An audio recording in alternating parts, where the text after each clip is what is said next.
coming out here after 30 years, yeah, I ain't got nothing, but I'm gonna have something because I'm rich in personality, you know, and I'm rich in love. My family love me, and that's really all that counts.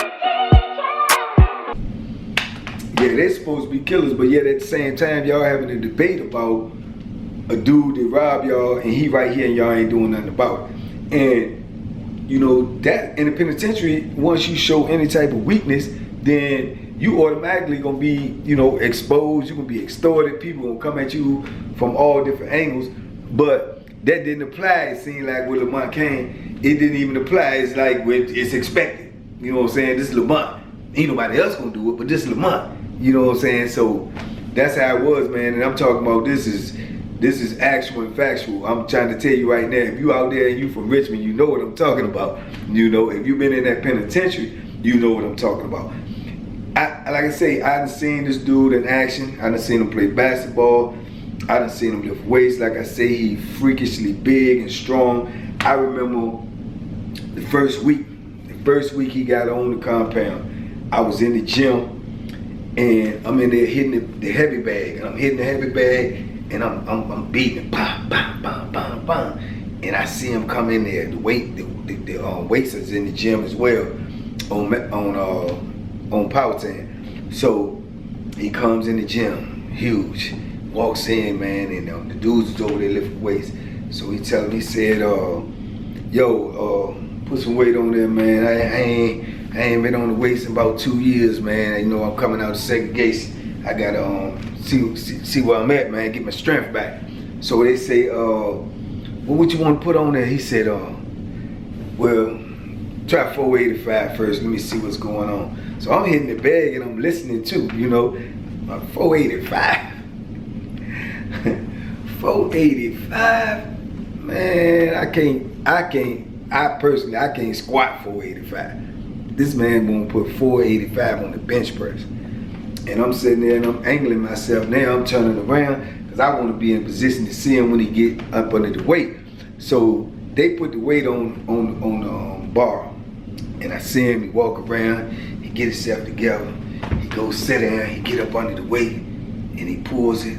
He asks the dudes, you want me to unrack it? That means help him get it out the rack. He was like, nah, I got it. So man, this man pulls that weight up out of that rack, man, and just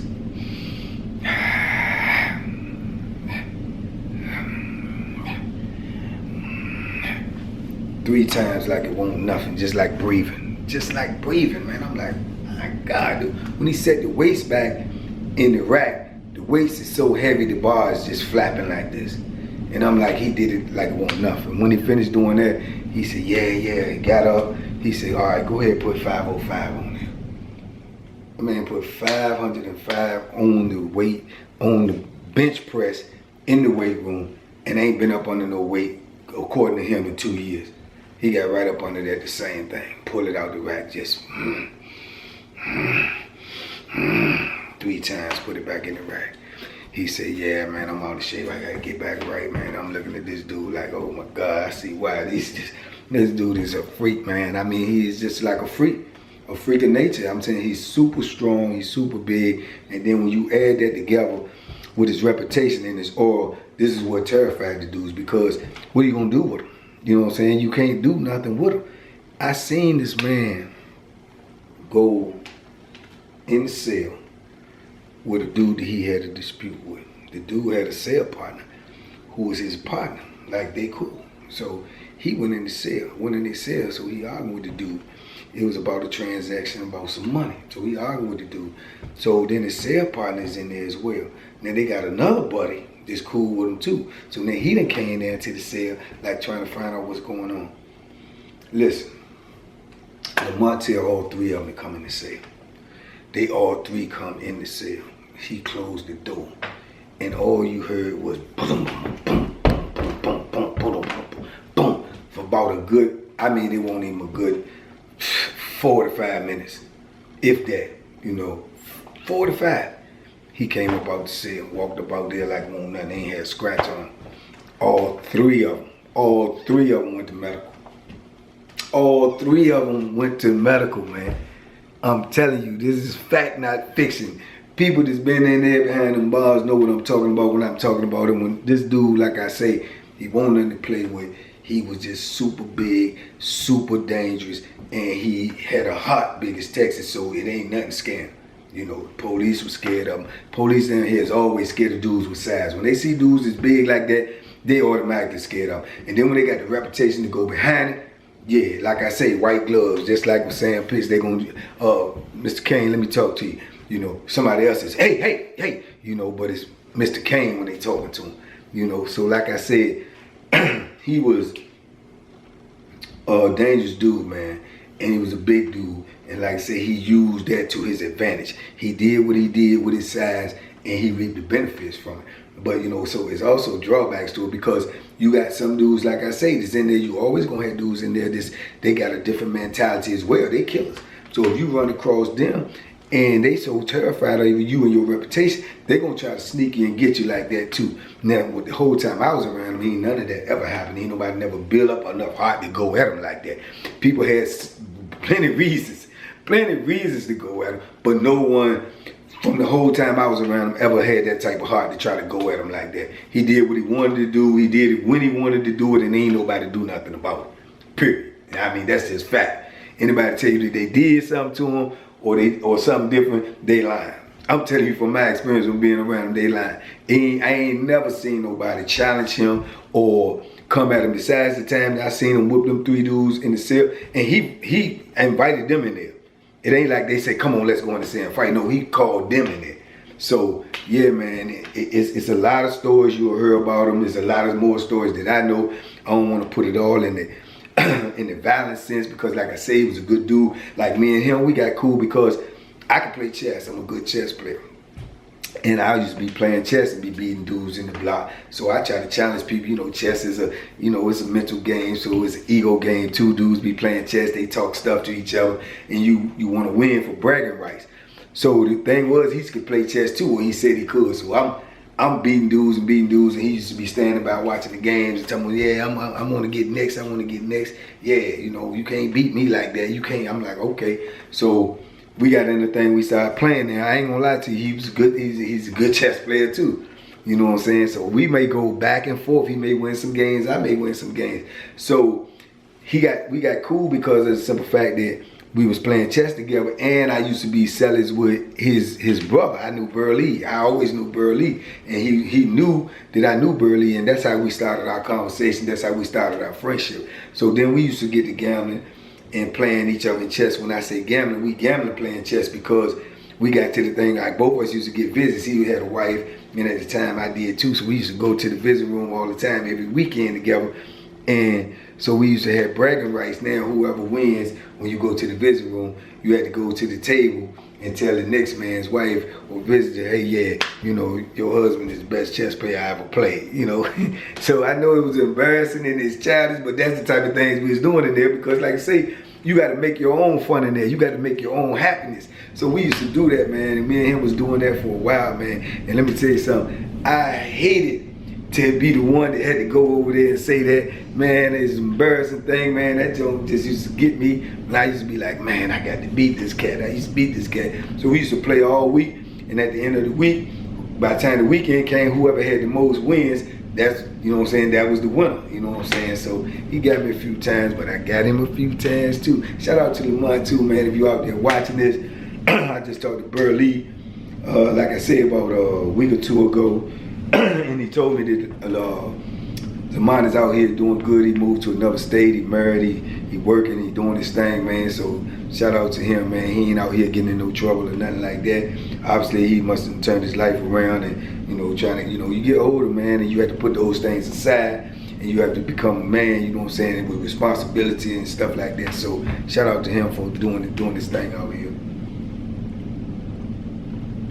But as we went on that compound, man, now to be told me at that time I wasn't living right neither, you know what I'm saying? I won't completely living right. I ran the store box. You know, if y'all don't know what a store box is, that's like a loan shark slash, you know, I guess you could say, because you have a commodity and you loaning it out to someone else for interest. And in prison, it's 100% interest. If I give you one thing, you're gonna bring me 2 back. If I give you 4, you're gonna bring me 8. 6, you're gonna bring me 12, so on and so forth. Whatever it is that you don't have and you come ask for me, if I provide it, I want 100% interest back on it. And there's a time limit on it. But the thing about that is, when you run the store box, you gotta run it with an iron fist. Because the first time you let someone don't pay you when they supposed to pay you, then you might as well just give all your stuff away, because now everybody coming to get your stuff and ain't nobody gonna pay you. That's just how it go. It's a dog eat dog world. So when someone don't pay you, you got to make an example out of them. By making an example out of them, you probably gonna get in trouble. You probably gonna get late. You gonna have to shut down anyway because you gonna go to jail. But you got to come back out of jail, and then you already has established your reputation as don't play with my money. So it's just the politics in prison. That's how it go. But with that being said, I ran the store box for years. I just did. It just was a source of income for me. It was a way for me to save my money, preserve my money. But like I said, there's a whole lot to go with it. But once you was established and people knew who you was, it kind of ran smoothly. But every now and then you might get somebody new on the compound, and they come on there and they gonna try you. They gonna play with your money. So you gonna always be at risk when you're doing something like that. But period, you gonna always be at risk when you're doing something wrong. It was wrong. It wasn't something that I should have been doing. So those were all the drawbacks that go with it. So by me running the store box and me always being with Lamont, they always seeing us playing chess together, and sometimes we go to the gym together. I go to hit the bag, he going to lift weights. So, and there was another dude named X-Man. He's from Richmond too. Shout out X-Man. I think he out too. He wrote a book while he was in there. Very smart dude, and he used to run the poker games in there. And so that's a gambling establishment. So man, I guess the dudes in there, man, like I say, you always gonna have dudes that try to get rid of you, man, some type of sneaky way or something like that. Them backstabbers, man, they smile in your face. Them backstabbers, they'll try to get rid of you by writing notes on you or telling the administration what you doing by writing a secret note to them so they can come get you and lock you up and get you off the compound, or even at least get you out the block with them so they don't have to deal with you. It's a sneaky way. It's snitching, but that's what they doing but they undercover because they hiding and they ain't putting a face with it. They sneaking and writing it. So you always got to be on your P's and Q's at all times. So obviously, probably somebody, I don't know if it was targeted at me, Lamont, or at X-Man, but they have been writing notes, man, and next thing you know, administration come running in there, man, early one morning, man. I think it's like a Saturday morning.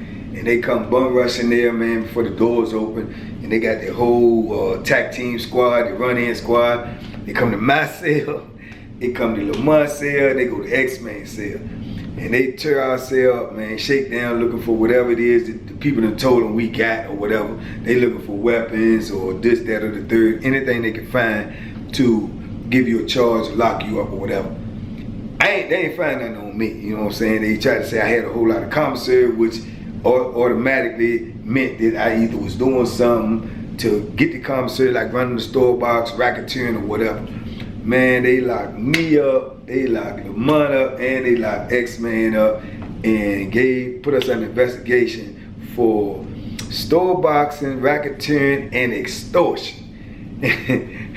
So they put that on all 3 of our paperwork. So I got it on my paperwork like I'm extorting people, racketeering, and all of this, right? Gambling. I'm like, man, they just what in the world? But that's what they do, because they get so many notes and they know that there's something going on and they can't find out or they can't pinpoint it. They just gonna come get you. Well, they came and got us, man, locked us up, man. So now we in segregation. Everybody trying to figure out what's going on. Lamont, he ended up getting transferred. They got him up off there, so they wanted him gone. It worked for them. They got him up off of there. They left me back there for probably about a month and a half. They let me out. I come out. I ain't even out about probably a month, maybe a month, 2.5, 3 weeks, and they ship me. They get rid of me.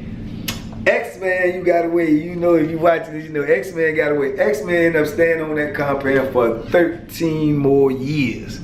13 more years, man. And he ended up leaving it, and I think I seen him, he came to Sussex too.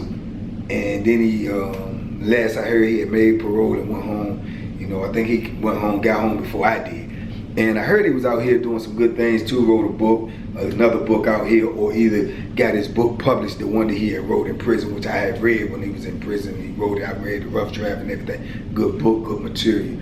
But yeah, man, so they ended up locking up Lamont, man. I never got around him again physically in person again. I never got around him again, corresponded with him through letters and stuff like that, but never got, you know, around him physically again. But that time that I was around him, I was able to see the things that everybody had said about him. I was able to see the massiveness of him. You know, there was, you know, because people would tell you something verbally and you don't really understand it until you physically can see it yourself.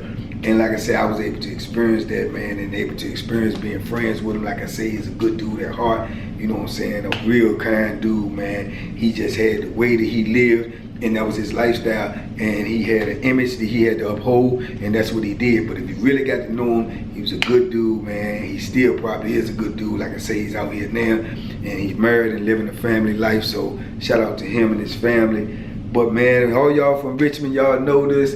Y'all know about Lamont, man. And whatever he was doing on the street, trust and believe, trust and believe he carried it in the penitentiary with him too. And ain't nobody stopping him from doing nothing that he was doing. So all y'all out there from Richmond, man, y'all know about big bad Lamont Kane, man. So shout out to him, man. Y'all stand up, salute.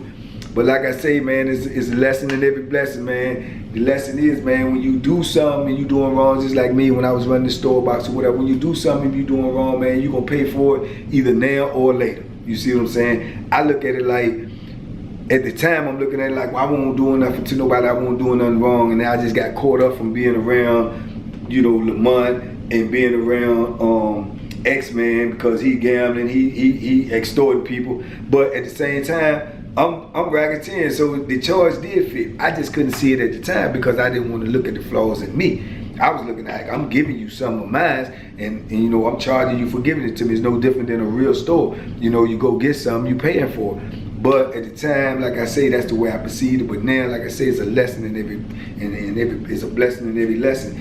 And the blessing is, I know I was doing wrong, and that's why I ended up going to jail and ended up getting moved out of my comfort zone, moved out of a single cell and everything, and going to a whole nother compound just because I won't living right, you know. So like I say, man, you create good karma, you're gonna get good karma, you know. And sometimes good things or bad things happen to good people, but overall in the universe, it'll get you right. The karma that you put out in the world, it'll end up coming back to you, man. So just stay fast, man, and try to, you know, always do the right thing. Spike Lee that stuff, man, do the right thing. So, man, for all y'all young dudes out there, like I say, man, you could be in that penitentiary and you could run into a Lamont Kane and you could be on the other end where he don't like you.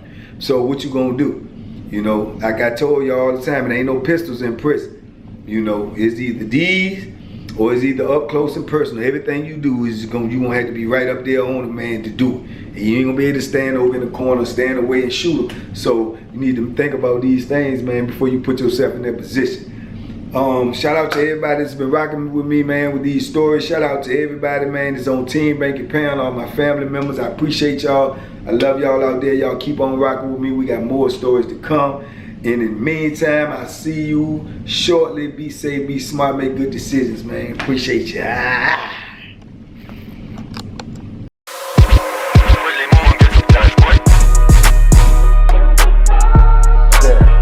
The bacon special. Yeah. Pure deliciousness. Pure deliciousness, man. My name is Banky, man. Everybody calls me Banky. That's the name that I got from my grandmother when I was young.